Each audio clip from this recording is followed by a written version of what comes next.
आदतें नस्लों का पता देती हैं। एक बादशाह के दरबार में एक अजनबी नौकरी की तलब के लिए हाजिर हुआ। काबिलियत पूछी गई तो उसने कहा सियासी हूं। अरबी में सियासी इफाम तफहीम से मसले को हल करने वाले को और मामला फहम को कहते हैं। बादशाह के पास सियासतदानों की परमार थी। उसे खास घोड़ों के अस्तबल का इंचार्ज बना लिया गया जो हाल ही में फौत हो चुका था। यानी अस्तबल का इंचार्ज फौत हो चुका था और उसकी जगह पर उसे जगह दे दी गई। चंद दिन बाद बादशाह ने उससे अपने सबसे महंगे और अजीज घोड़े के मुतालिक दरियाफ्त किया। उसने कहा नस्ली नहीं है। बादशाह को ताज्जुब हुआ। उसने जंगल से साजिश को बुलाकर दरियाफ्त किया। उसने बताया घोड़ा नस्ली है लेकिन इसकी पैदाइश पर इसकी मां मर गई थी। ये एक गाय का दूध पीकर उसके साथ पला है। रसूल को बुलाया गया और पूछा गया कि तुमको कैसे पता चला कि ये असील नहीं है। उसने कहा जब ये घास खाता है तो गायों की तरह सर नीचे करके खाता है, जबकि नस्ली घोड़ा घास मुंह में लेकर सर उठा लेता है। बादशाह उसकी फरासत से बहुत मुतासिर हुआ। रसूल के घर अनाज, घी, भुने दुम्बे और परिंदों का आला गोश्त बतौर इनाम भिजवाया। उसके साथ साथ उसे मलका के महल में तैनात कर दिया गया। चंद दिनों बाद बादशाह ने मसाहिब से बेगम के बारे में राय मांगी। उसने कहा तौरो अतवार तो मलका जैसे हैं लेकिन शहजादी नहीं है।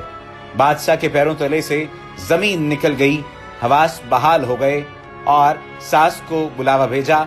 मामला उसके गोश गुजार किया। उसने कहा हकीकत यही है, तुम्हारे बाप ने मेरे खाबंद से हमारी बेटी की पैदाइश पर ही रिश्ता मांग लिया था, लेकिन हमारी बेटी 6 माह में ही फौत हो गई थी।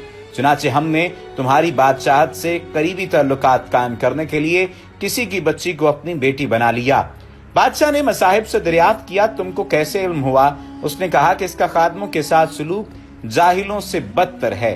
बादशाह उसकी फरासत से खासा मुतासिर हुआ।